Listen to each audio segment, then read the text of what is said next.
Right, with us now for reaction to the president's bailout plan, the author of Drill Here, Drill Now, Pay Less, former Speaker of the House, Fox News contributor Newt Gingrich. Mr. Speaker, welcome back.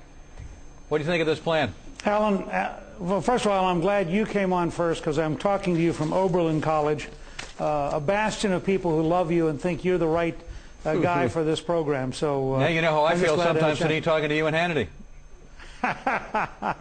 Listen,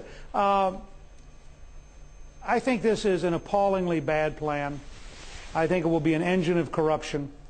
I think that if you read the fine print, the idea that the Secretary of the Treasury intends to buy assets at above their market value means that one of two things.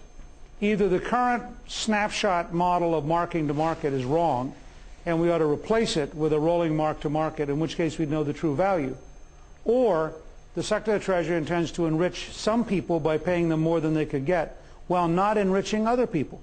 And I think this is going to be a nightmare to implement, and I believe it is about as bad as anything I've seen in economic policy since I've been active in public life. These are some of the most strident comments I've heard against this plan. Then what do you think should be done? I think, first of all, they should replace the current snapshot to market with a rolling 3-year average. I think, second, they should change the current loan reserve pattern so that it's not pro-cyclical. I think, third, they should have zero capital gains. I think, fourth, they need to adopt an energy plan to keep about $500 billion a year here at home instead of going overseas.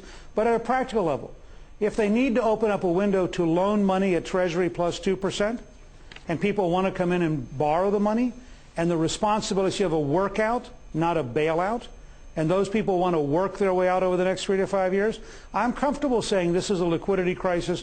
Let's meet it. Let's loan the money, but let's make sure they are responsible for their bad debt, and they're going to work their way out. This idea that we're going to buy the paper and some bureaucrat in Washington is going to be responsible for $700 billion in bad paper, I think is socialism at its worst. I can't imagine why this administration is doing it.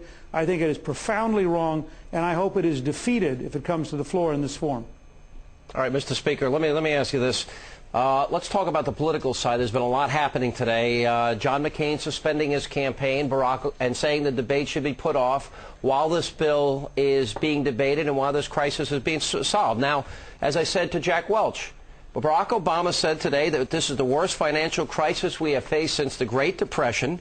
He said every American has a stake in saving the financial system from collapse. If we don't act soon, then people's jobs, savings, and the economic security of millions of Americans will be put at risk. That's what he said. And then in the next breath, he said, if you need me, if I can be helpful, I'm prepared to be there at any point. If it's that serious, and I'm using Obama's words, why wouldn't he put off the debate? Because he's avoided them all summer because John McCain has offered, 10 town hall meetings with him. Why wouldn't he put off the debate and get this solved for the American people, considering he's saying it's so serious? Well, based on what the president said tonight, I think it depends about tomorrow morning's meeting. If Senator McCain is prepared to accept this monstrosity, then frankly they might as well debate Friday night. If Senator Obama is prepared to accept this monstrosity, then they can debate Friday night. If either of them thinks this needs to be profoundly rewritten, as I do, and get to a much better bill, then they shouldn't debate Friday night. They should spend the weekend rewriting this dramatically. I think the question that... I don't want to interrupt you, but for the record, both have said that there need to be dramatic changes to this, and that there's got to be more accountability. And I don't know that anyone's on board for the $700 billion without the accountability. And many of the very same criticisms you're laying out here tonight were made by Senator McCain and some others.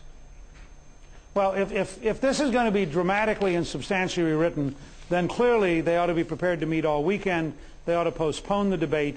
I think it will be a tremendous sign for America and the world if Senator Obama would agree to work side by side with Senator McCain, jointly try to develop a joint bill. I think it would be a great act of patriotism and good for the whole country.